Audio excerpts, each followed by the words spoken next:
سید اشرف میاں ماہر روی مدت ذل العالی حیات ہیں، اللہ تعالیٰ ان کو دراز عمر بالخیر عطا فرمائے. اچھے عمدہ شاعر ہیں، اعلیٰ حضرت کے پیر خانے کے ہیں. اعلیٰ حضرت کے پیر خانے ماہرہ شریف کے جو موجودہ سجادہ نشین ہیں سید امین میاں ماہر روی حافظہ اللہ، ان کے بھائی ہیں حضرت سید، اور بہت اچھے عمدہ شاعر ہیں، آپ کے اپنے بھی بڑے کلام ہیں.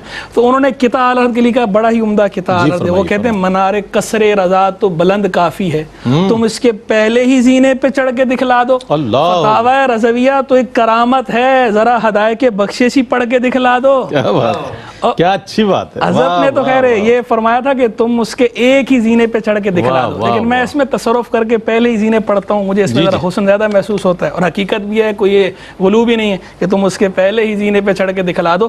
یہاں تو ان کا جو مجموعہ کلام ہے، جو ان کا نعتیہ دیوان ہے ہدایت بخشش، اگلا اس کو بھی صحیح طرح نہیں سمجھ پاتا جب تک جو مختلف علوم و فنون پہ اسے کمانڈ نہ ہو، مہارت نہ ہو، چہ جائے کہ فتاوی کو سمجھنا. اور جو بات آپ نے کی تصوف والی، تصوف کی طرف آئیے تو دیکھیں تصوف جو ہے، تصوف علمی ہو یا تصوف عملی ہو، دونوں ہی سطحوں پہ اعلیٰ حضرت ہمیں اعلیٰ حضرت نظر آتے ہیں، امام نظر آتے ہیں. خود آپ نے جس طرح فقہ پہ کلام فرمایا، جس طرح حدیث پہ کلام فرمایا، جس طرح تفسیر کے حوالے سے کلام فرمایا، تصوف کے حوالے سے بھی کلام آپ نے فرمایا. باقاعدہ پورے رسالے لکھے ہیں.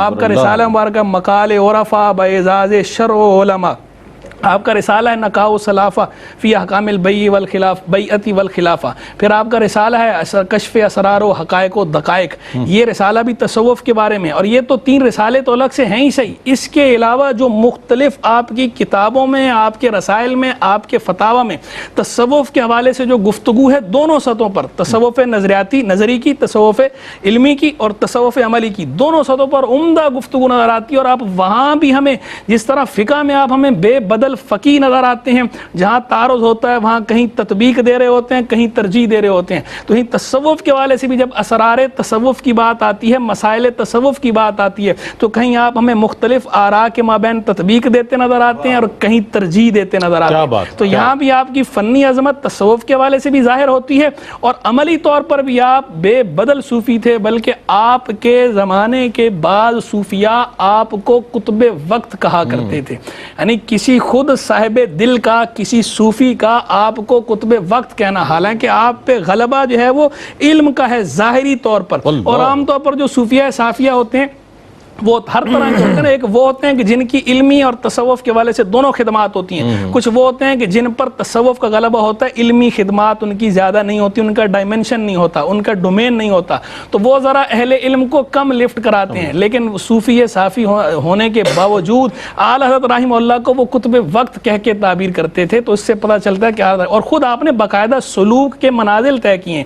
آپ کے پیر و مرشد شاہ آل رسول ماہر روی رحمہ اللہ، آپ نے ان سے سلوک کیا طے، اور جو بچ گیا تھا ان کا وصال ہوا حضرت کا، تو ان کے پوتے شاہ ابو الحسین احمد نوری رحمہ اللہ بقیہ منازل سلوک انہوں نے آپ کو طے کرائے. تو یعنی سلوک کی آپ نے باقاعدہ تکمیل فرمائی ہے. اس بات کی بھی تصریح موجود ہے، یعنی پریکٹیکل آپ صوفی تھے، عملاً صوفی تھے. اور جو تصوف کے نام پر بدعات و خرافات آئی ہیں، ان بدعات و خرافات کا بھی آپ نے کھل کے رد کیا ہے، بے کنی کی کلا کما کر کے رکھ دیا. تصوف کی بھی اصلاح کی، تطہیر کی، پیوریفائی کیا.